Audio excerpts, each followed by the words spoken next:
What are some good wedding favors then for a Celtic wedding? Okay. We've touched on this topic before. Good Celtic wedding favors. It depends on your budget. A lot of people want to spend $5 or less, I would say, for wedding favors. It's not. You don't want to make it, especially if you have a 200-person wedding, and that's going to add up quickly. Yeah. They can range from small and memento-like to what we kind of, I think, landed on last time was perishables, edibles kind of thing. Yeah. So if it's a Scottish themed wedding, a cool little wedding favor in my mind is like a little thing of Walker's shortbread.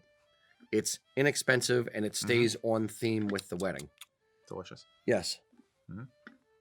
There's goofy options like we've seen people get little miniature sporns, like keychain sporns with laser etching on the back. That's like John and Mary, Little wedding bells, 2020, little wedding bell, things like that. I think the consumables really is a great move, and you agree. What's trendy for favors? Snacks usually. I think people are assuming that the next day you're going to be a little hungover, so people doing like fruits and water bottles.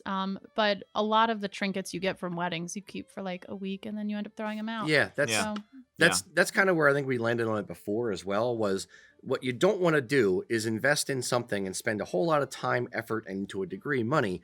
Using the last example, if it's $5 per wedding favor and you're looking at 200 of them, that's $1,000. So you don't want to spend $1,000 on something people are literally going to throw out. So you want to make sure that it's something that has a little bit of symbolism in it, potentially, and or it's something that the people could use for a long period of time so that they're going to actually want to keep it. Put yourself in their position. Stop thinking about like what means something to you. If you went to a wedding and somebody handed you, I don't know, I can't even think of something that doesn't mean anything, but handed something to you and you're just like, yeah, thanks. You don't want it to just be a waste of money. You want it to mean something and or be utilitarian or edible. Yeah.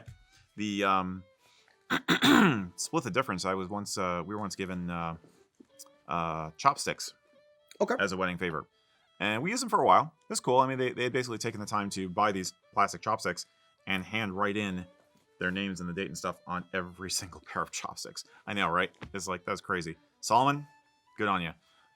It was fun. So it wasn't a consumable, but it was practical.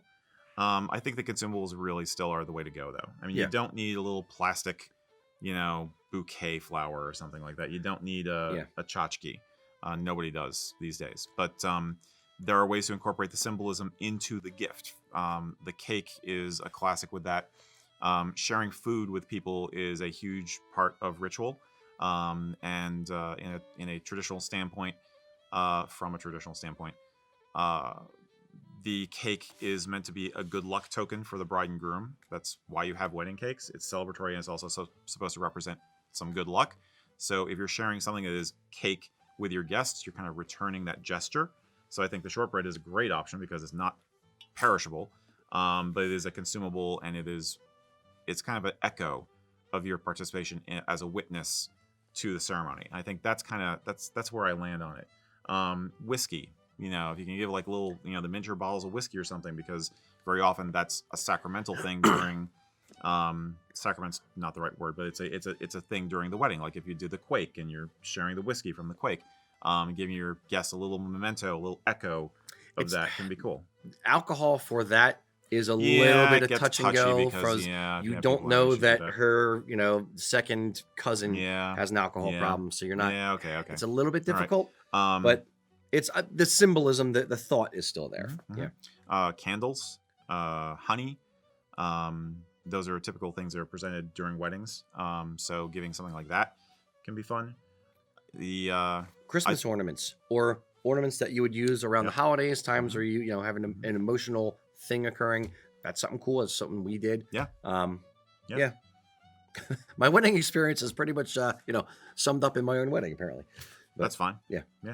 You speak from experience, therefore you have gravitas.